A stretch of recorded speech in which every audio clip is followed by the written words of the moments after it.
Good afternoon, everybody. Today is February 15th, 2022. I hereby call the Subcommittee on Education and Instruction to order. Madam Clerk, please take the roll. Representative Dixie. Here. Representative Griffey. Here. Representative Harris. Here. Chairman Haston. Here. Representative Hicks. Here. Representative McKenzie. Here. Chairman Reagan. Here. Representative Warner. Here. Representative Weaver. Chair Lady Moody. Here. Chairman Sapicki. Here. Chairman Sapicki, Here. you have a quorum. It's been a long day already. Are there any personal orders, members? On seeing none, we're going to move on with the calendar. If you'll grab your calendar, there's going to be some updates here. We're going to let everybody know. House Bill 2833 by Chairman White has been rolled 2 weeks.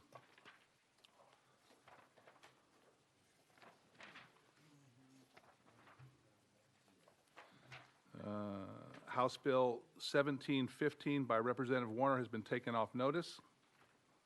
House Bill 2312 by Representative Griffey has been rolled 2 weeks.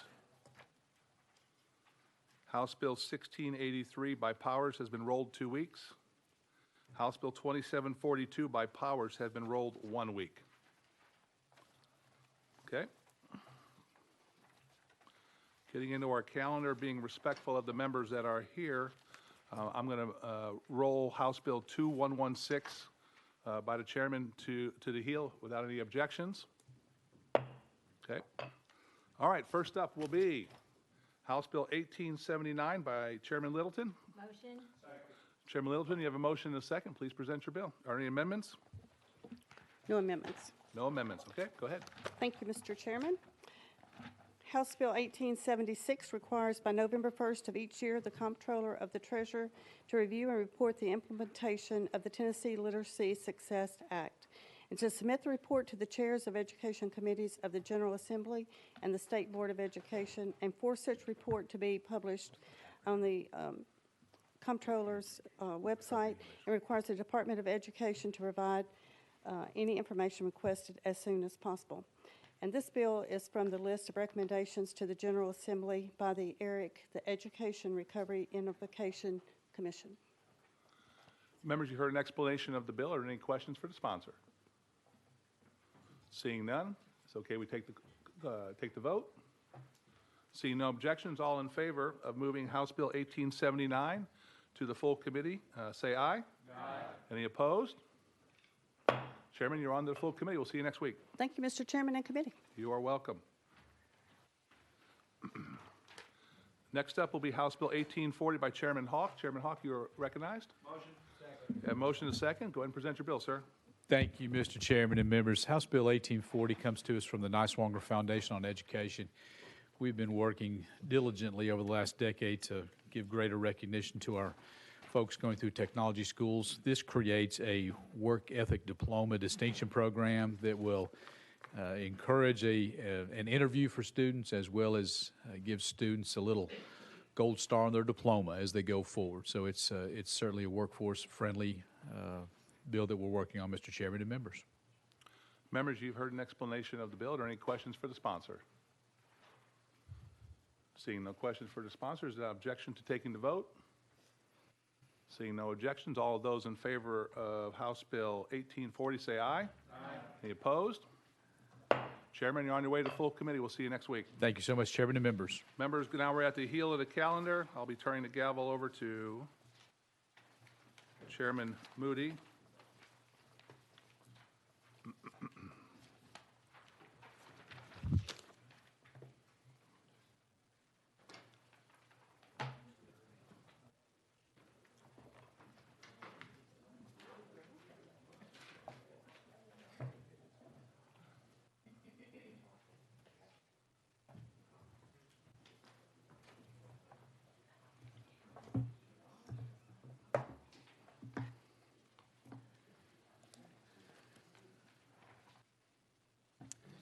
All right, members, again, we are on the second item on our calendar, House Bill 2116. Second.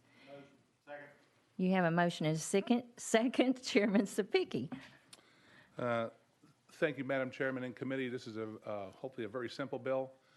Remember the conversations we had during summer study about the TVOS presentation we made to us about teachers' evaluations?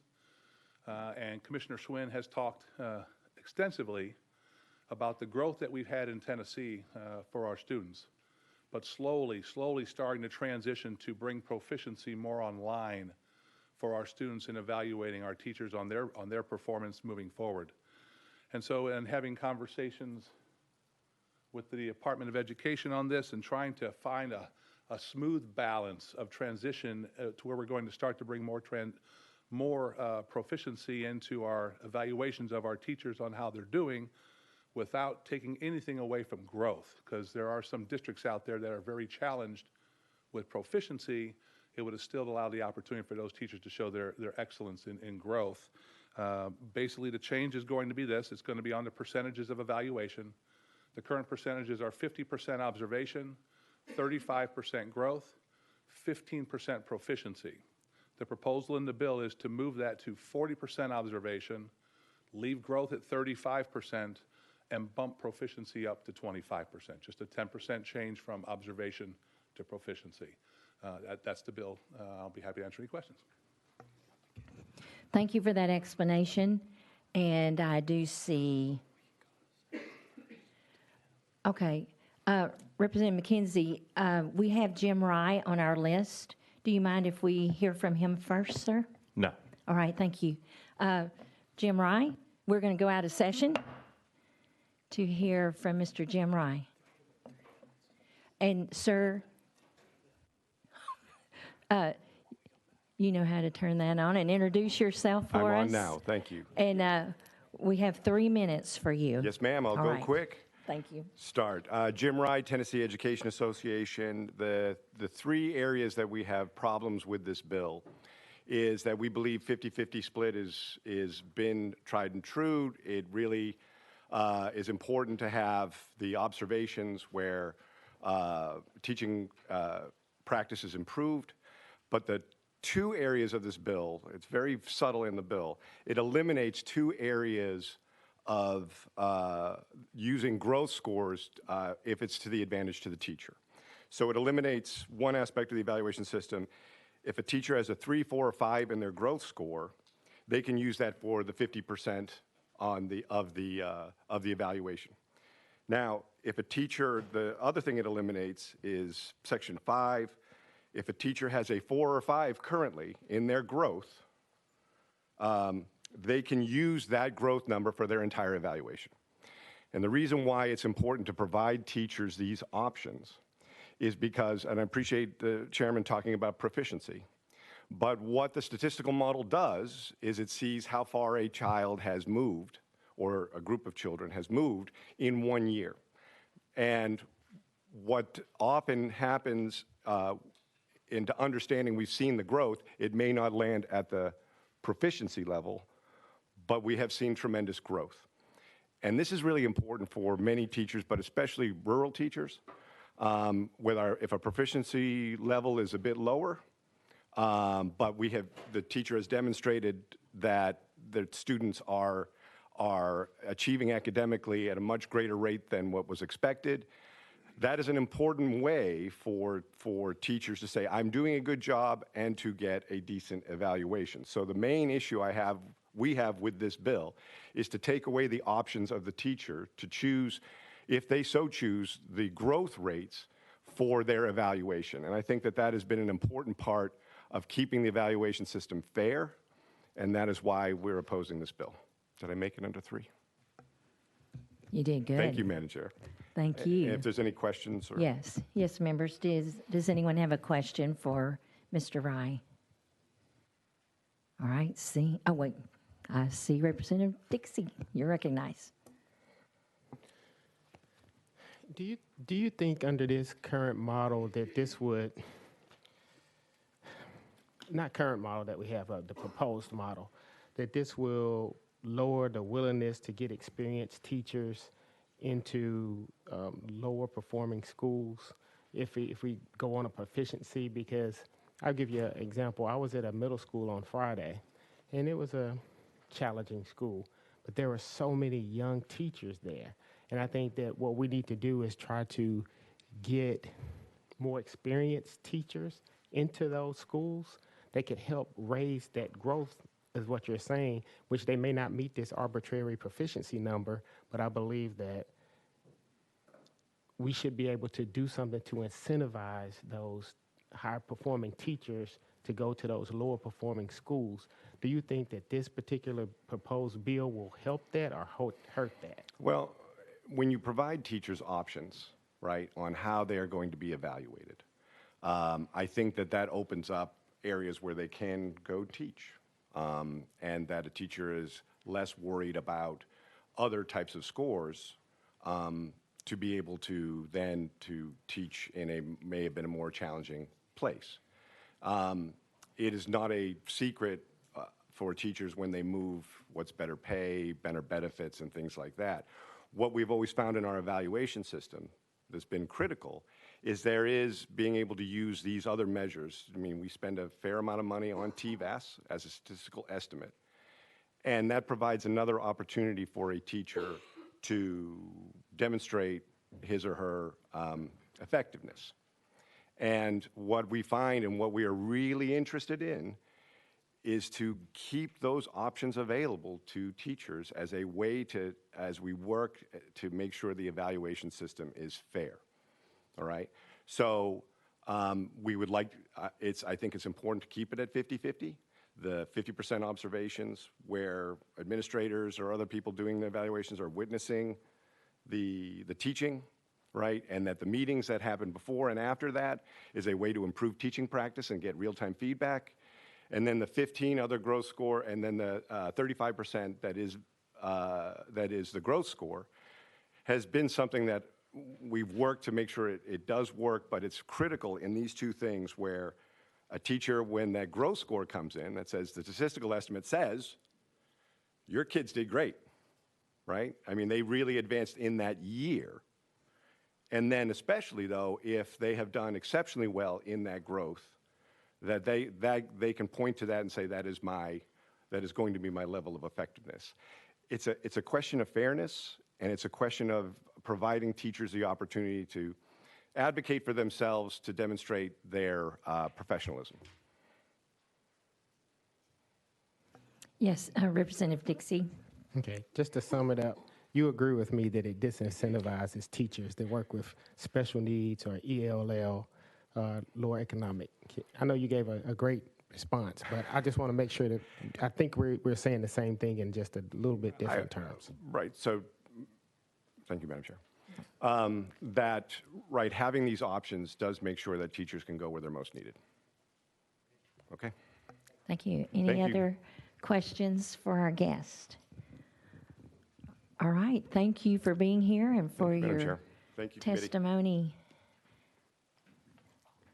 Members, we have on our list, if they are needed, I see two folks from the department. Would either one of you like to come forward? Okay. I see a no, and I see a, it's up to you. I think some folks are saying that. Thank you. Sorry for that. Thank you. And you know to identify yourself, and 3 minutes.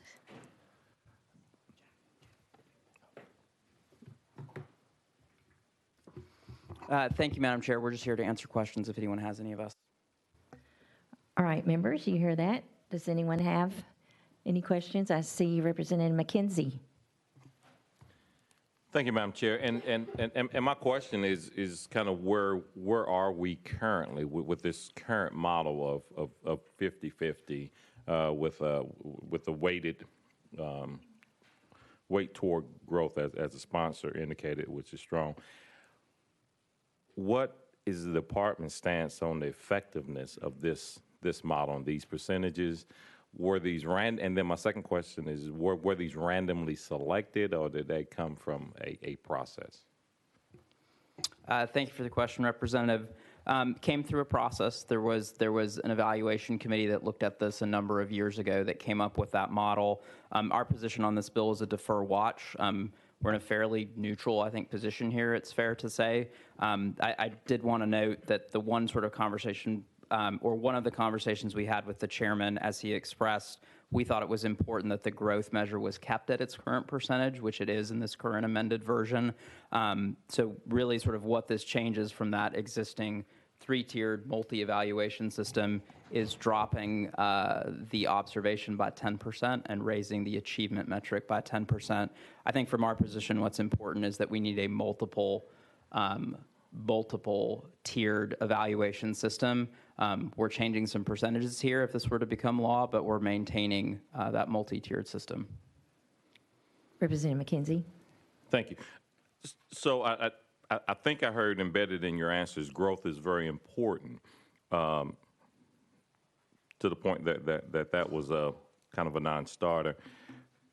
What's your thoughts and considerations on removing the fact that if we really have an outstanding growth development in a classroom by a teacher, that person, he or she, will not be able to use that as a full model? So what's your thoughts on that? Yes, thank you for the question. My colleague Jack Powers may have some data on percentages of teachers who've taken advantage of that in recent years. But before that, I'd say, I think we're in a defer watch position on that too. We're maintaining the current percentage. Those measures that allowed for extra portions of a teacher's evaluation to be counted for based on growth are actually fairly recent changes to state law that have happened over the course of, I think, 2019 and 2017 were when those changes put in. So that's not something that sort of existed when this evaluation system was first come up with. It's sort of an extra weight for growth that exists, and if that's something the legislature wants to take a look at, we're sort of deferred to the will of the legislature on that. But do you have some of that specific data on teachers that have done that in recent years?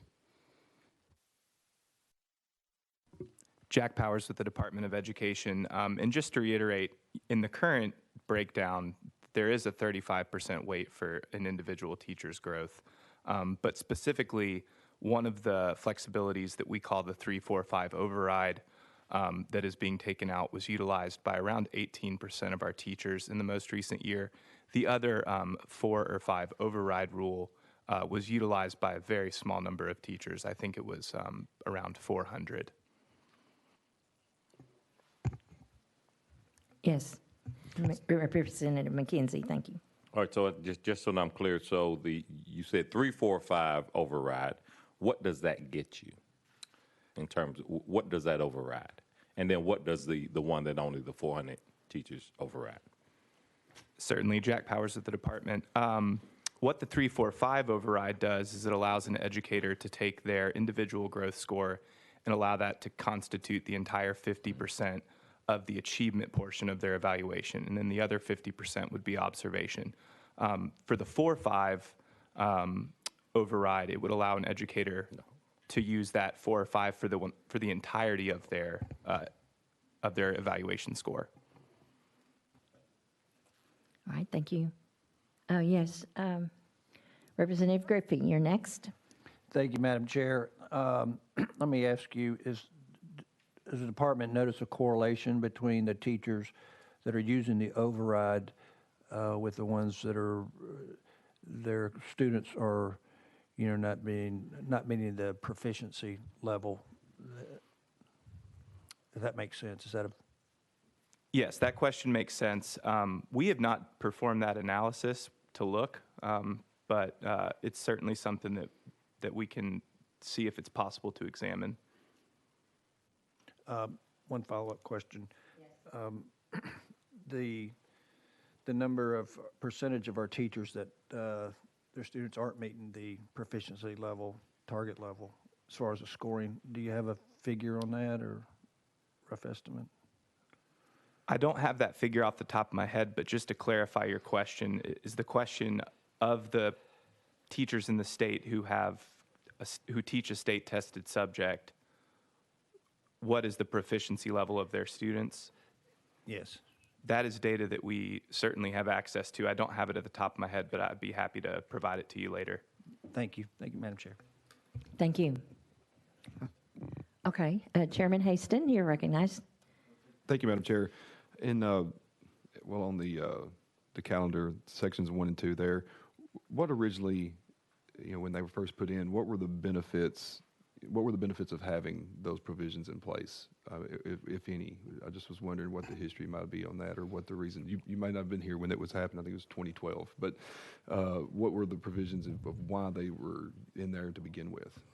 Thank you for the question. Just to clarify, you are talking about the percentages themselves or the override provisions?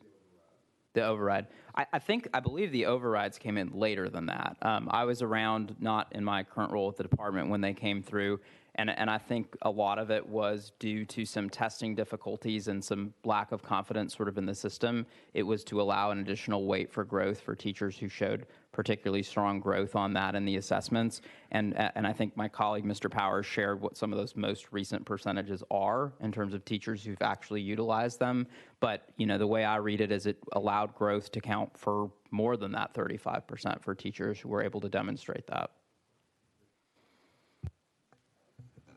All right, members. I see no other hands.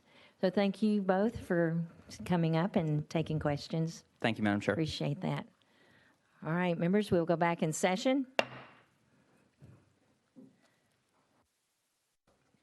So now that we're back in session, I had, Mr. Chairman. Thank you, Madam Chairman. So, trying to unpack a lot of stuff that was said there. We've come a long way from where we were in education over the last decade. For a while there, we were the fastest improving educational system in the country. And I think the reason why we were there was because we realized that we had to get our kids caught up. They were that far behind, and growth had to take a precedence there to try to move the system forward. And as the department stated, I think the ability for a teacher to waive the proficiency scores was tied to a couple things. One of them was the lack of reliability on the testing mechanisms we had and the uncertainty of the whole thing, and then trying to get to a point of, well, are we ready to hold proficiency accountable with where we were in education? And I think we've reached a point right now where our teachers, and if you look at the observation evaluations in the state, over 90% of our teachers show a level 4 or 5. Over 90% of our teachers show a level 4 or 5. However, our literacy scores, 31% literacy in third, 28% in 8th grade, falls off the table even more in high school. From the time we start testing our kids in 3rd grade, they are held to a proficiency model from 3 through 12. They don't get a waiver. They're going to go to college based off of what they score on an ACT. Proficiency. They're going to get a grade point average based off of proficiency. Can they answer the questions on the test? Who has the greatest impact on a student's ability to answer the question correctly? It's the teacher. Now, we're not adding in this bill, we're not adding proficiency in. It's already there.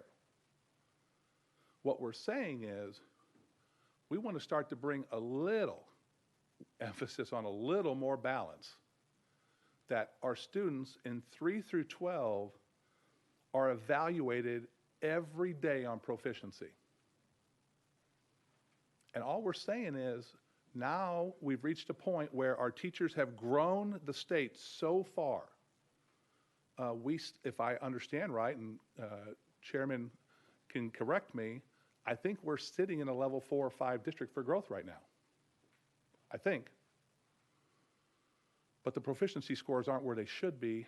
And so we're trying to get to a point where our teachers have to have the ability to show the growth in the student. And that's why the department, and I want to say thank you to the department, we're very adamant about let's not tinker with growth, because teachers still have to grow a student every year.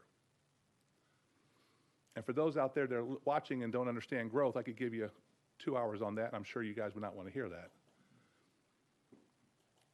But if it's good enough for our students to be evaluated by proficiency, why isn't good enough for our teachers? But here's the difference. The students are all in. The students that we have in Tennessee are all in on proficiency. All we're asking is that our teachers go from 15% to 25. That's all. And do the job they've been doing and start to show us moving in proficiency for our students, because here's what I know for a fact.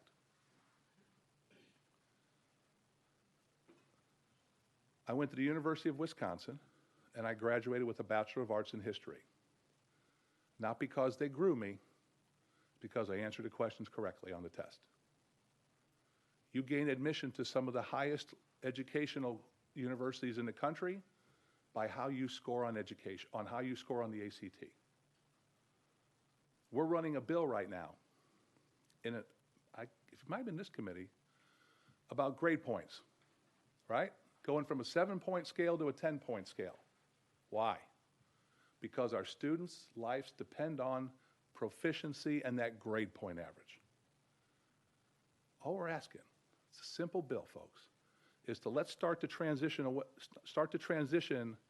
with this growth that the teachers have been able to accomplish in Tennessee with the students that are behind, but start to push more for proficiency for our students' sake.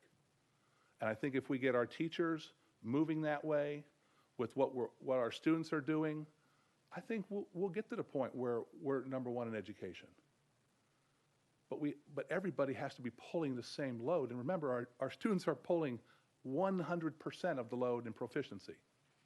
100%. Long explanation there, Madam Chairman, I apologize. Thank you for that.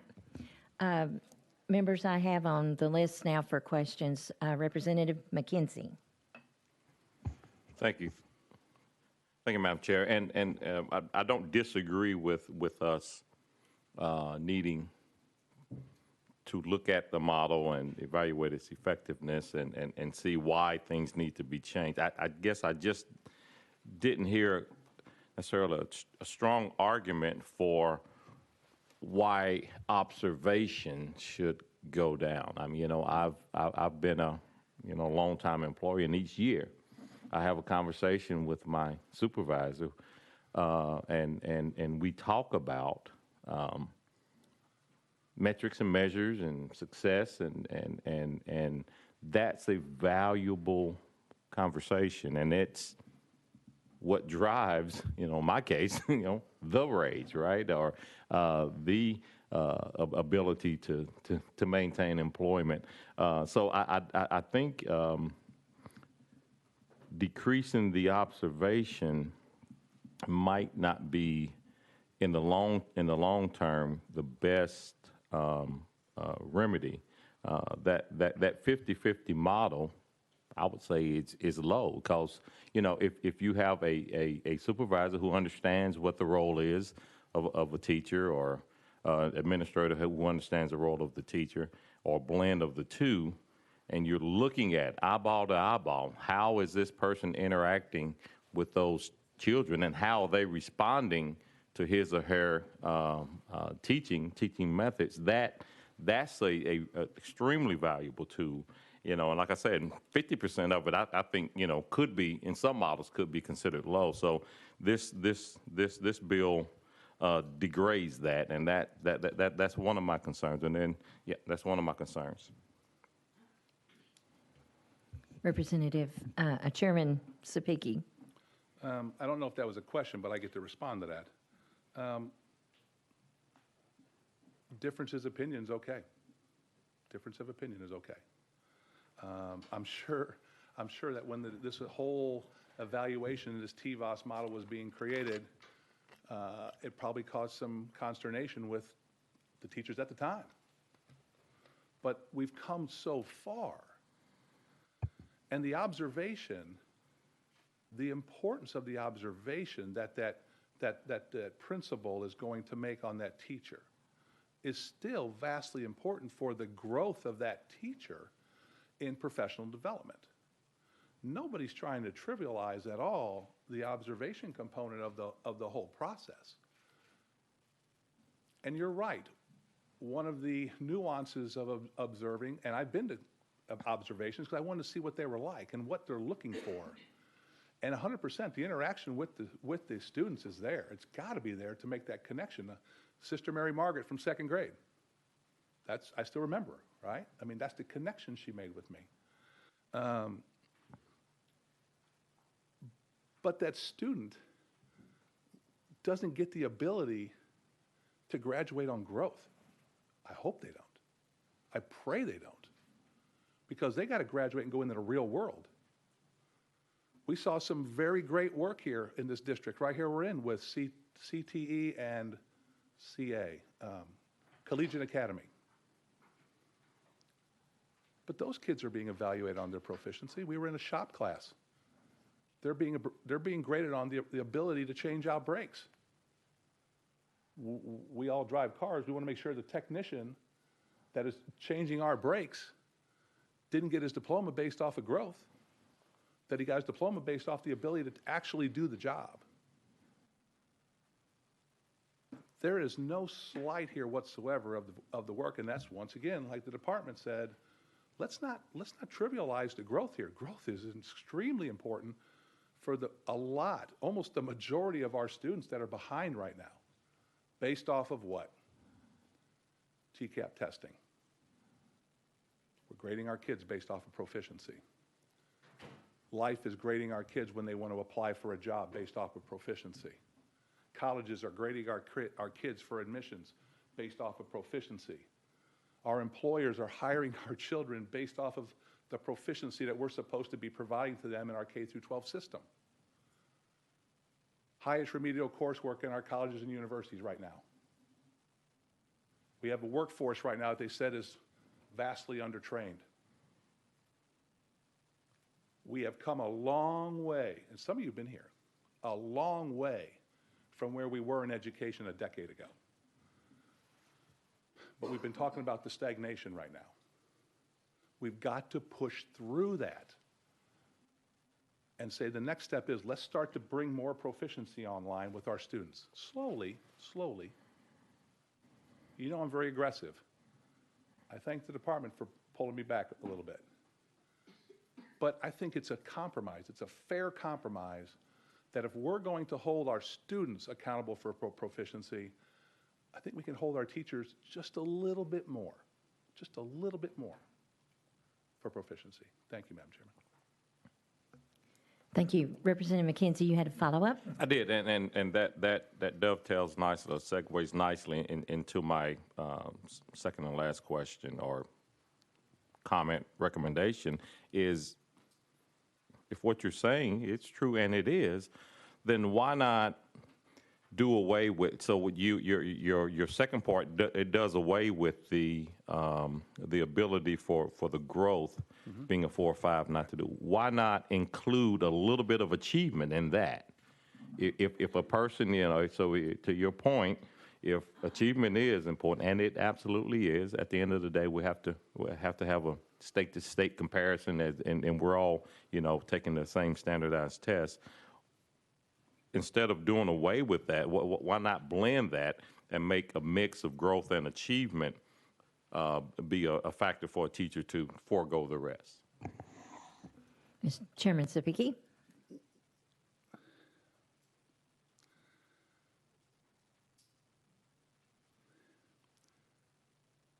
Our teachers have the ability to waive their proficiency scores if they're a level 4 or 5 or a 3, 4, or 5. I think I'm saying that correctly. Do our students get to waive their test scores?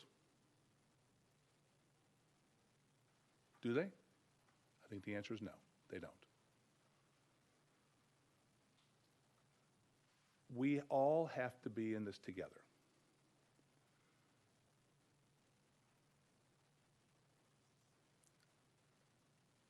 The observation is vital to show where a student started and where they got to by the end of the year.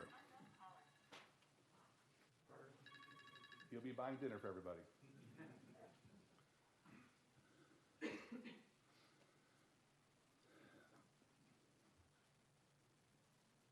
just broke my train of thought.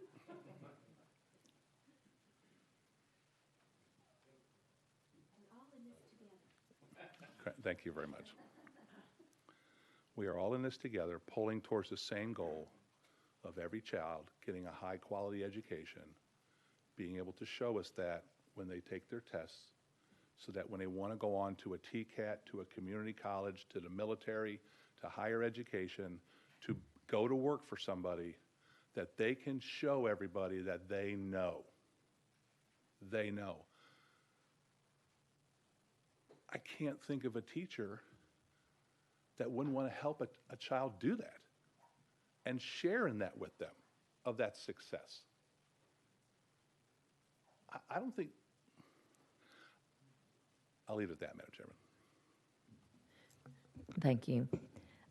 Next on our list, we have Representative Dixie. Thank you, Chair Lady Moody. I think that, you know, I understand your passion about this. I think everybody on this committee is passionate about how do we improve the outcomes. Well, I guess incomes, yes, for our students as well. I got a quick question for you now. You can correct me if I'm wrong, but we're somewhere in the mid-30s ranked in the education in the nation, correct? I would say mid-30s, if I'm not, just around 37-ish. Right. So that kind of puts us in the bottom third. And so what I'm saying is that we still have a lot of room to grow. Mm-hmm. And I think that when you compare the teachers and the students, the one thing that's left out is the starting points. Teachers have a baseline of starting points. They have met some requirements that lets them be a teacher. Our students have a myriad of starting points. You know, some may not have parents in the home. Some may have some on drugs. Some may have not money. A lot of kids. My wife works at an elementary school, and some of the kids, when they get there in kindergarten, they don't even know how to hold the scissors. They don't even know how to hold a pencil correctly. Mm-hmm. So to move those kids from, let's say, the arbitrary proficiency number is 4, and to move them from a 1 to a 3 is a huge achievement. But if you already have a student that in some of these more affluent areas that have the resources, that have parental help in the home, and you move them from a 3.5 to a 4, that's not a lot of growth, but they are proficient. Mm-hmm. And I don't think that's doing a disservice to our teachers that are working really hard to help these kids out. And when you talked about test scores, and right now, I think that the test scores, we've all agreed that they should be held harmless for probably the last 2 years because of the issues that we have going on in society right now with the pandemic. So I'm not saying that this bill is good. Let me back up with that, because that might come back to bite me. Maybe the timing of this bill may not be the best, considering that we have held them harmless for not taking the test scores right now. And I think it would be a little difficult to hold the proficiency scores, teachers to the proficiency scores, or teaching to this particular level at this moment in time. And I'm just saying maybe we can revisit this later on, but because of the issues we've had throughout these last 2 years, let's focus on the growth. Let's still continue to focus on the growth to get our kids to this arbitrary number that we have that we call proficiency.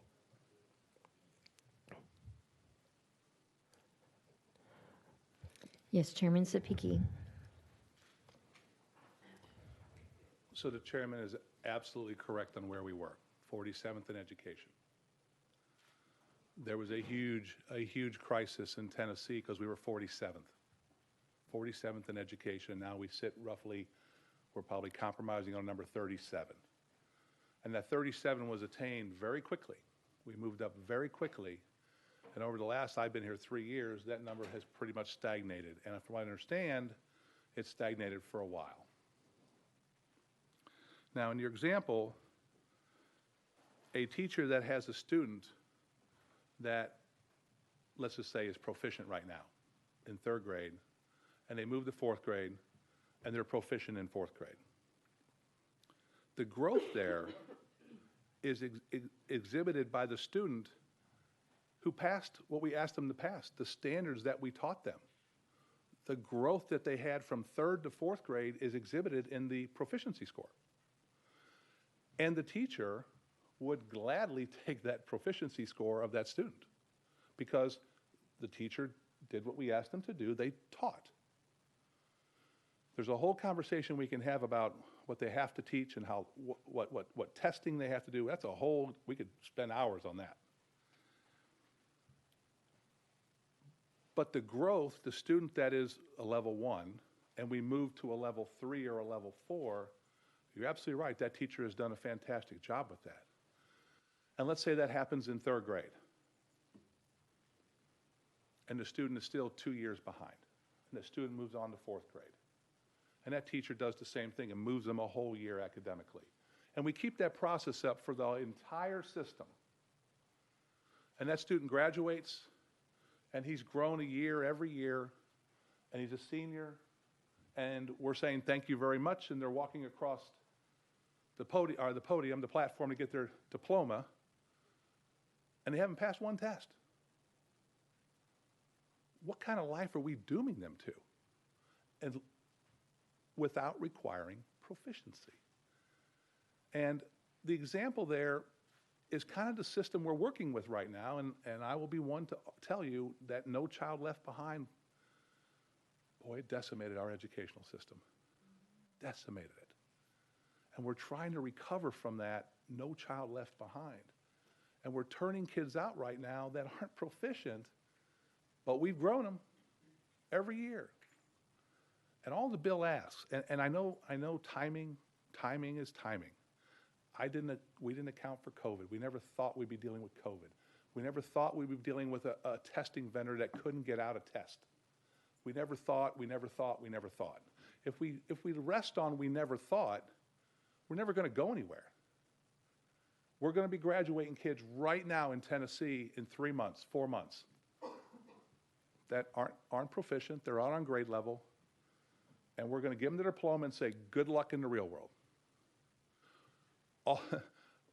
We're getting way in the weeds here. All the bill does is shift 10% away from observation. Observation is still going to take place. And I've talked to principals in my district and principals in other districts, and I said, are you going to just downgrade your evaluation of your teachers and do less and not care? And they said, no, I'm going to give them the exact same evaluation I've always given them. And be tough on them and help them with the growth that they want to do, that they should be doing for our students. But proficiency. Our students take proficiency for the K through 12 system every year. We test. We're going to be testing here in 4 more months. TCAP's rolling out, and TN Ready's rolling out, and ACT's rolling out, and college finals are rolling out. And we test everybody in this state on proficiency. All we're asking is that the teachers share in that a little bit now. That we're all pulling for the same thing so that when Sally or Terry walks across the podium, we know they know. And so they're equipped to handle life and everything that life throws at us. Some of us are older than other ones in here. Life is cruel and unfair. And it doesn't care how much you've been grown, it cares how much you know. Thank you, Madam Chairman. Thank you. Yes, Representative Dixie, follow up. All right. The other side of that coin is the teachers. And what we said, we talked about the students and the growth. But I think, as I spoke earlier when Mr. Rod was up here talking about, this is the other side of how it impacts the teachers and our students as well, is how do we incentivize our high-performing teachers to go into those low-performing schools? That is a big deal. Under the model, and the one thing I want to go back to what you say, you keep saying this is all it does. Well, it does a big thing. It takes away the options for the 3, 4, and 5 and the 4 and 5. That's a big deal. So we can't just say this is all it does. But we also have to make sure that we don't want to disincentivize our teachers, the high-performing teachers. The one thing that we continually talk about, we put a lot on teachers, we put a lot on students, but what we forget and what we really need to come back and focus on is how do we get those students that are low-performing or marginalized, how do we come back and get them and help them to get to where they need to be? And we're not helping them if we don't give them the best teachers and give the teachers an opportunity to come back to those students, because if a teacher stays in her proficient class and she's just sailing through. She has no reason to try to go to a school to where she can really help some kids that need them. And we can recruit them, and we still get these younger teachers in these difficult schools because they don't have the seasoned professionals, because they don't have an incentive to come back. And I'm not saying the incentive is money. It could be a lot of other different things. I don't know. There's so many other ways that we're going to have to think out the box to let teachers know to draw them back into the classroom, especially in these younger grades. So I just want to make sure that we're clear that when you say it does take away two big things, the 3, 4, and 5 and the 4 and 5 options, and that's huge right now. But let's not disincentivize the teachers that we really should be trying to figure out a way to get them back to those low-performing classrooms so they can get us up to those, show that growth and get them to the proficiency level. And I just don't think that this bill accomplishes that. But thank you, Chairman, for bringing this bill, and I appreciate your passion on this. And thank you, Chair Lady Moody, for indulging me. Thank you. Yes, Chairman Zipicki.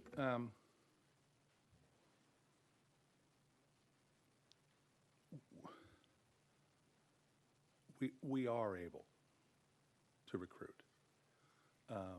The incentives you talk about, I can't remember if you're on the other instruction K-12 committee. You're not. There's a bill coming through there to incentivize level 4 and 5 teachers. It's going to have a fiscal note of about $100 million. I hope that bill passes to reward our level 4 and 5 teachers that show growth, and then reward those teachers that go and get the proficiency that we're looking for with an additional bonus on top of that. The challenges we're going to face, and that was, I probably understand more now why the department wanted to leave the 35% there, was for the challenged districts out there, so teachers can still have a huge weight. 75% of their weight of their score is an observation by their principal and growth. 75% of their score. Only 25% in the proposal would be proficiency. Only 25%. 75% would be directly controlled by the teachers, by the evaluation on the day that they're evaluated, and by the growth that they show with their students. I think that's incredibly fair when we hold our students to 100% proficiency. 100%.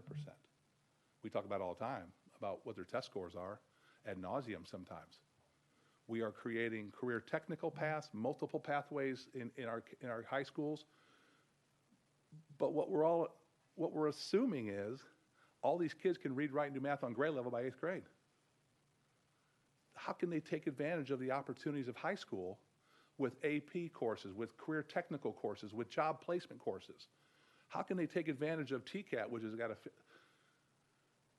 our Tennessee Promise money? Our community colleges, roughly a 51% graduation rate now.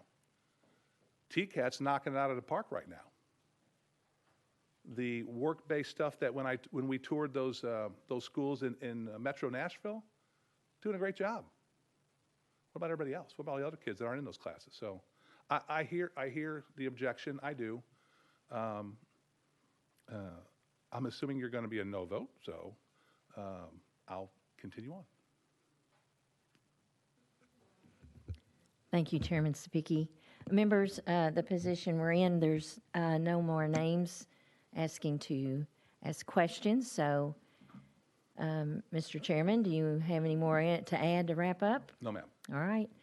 Well, members, I'll entertain a motion for a question. All right, question's been called. All in favor of House Bill 2116, say aye. Aye. Any opposed? No. Bill passes on to full. And I will say we are adjourned.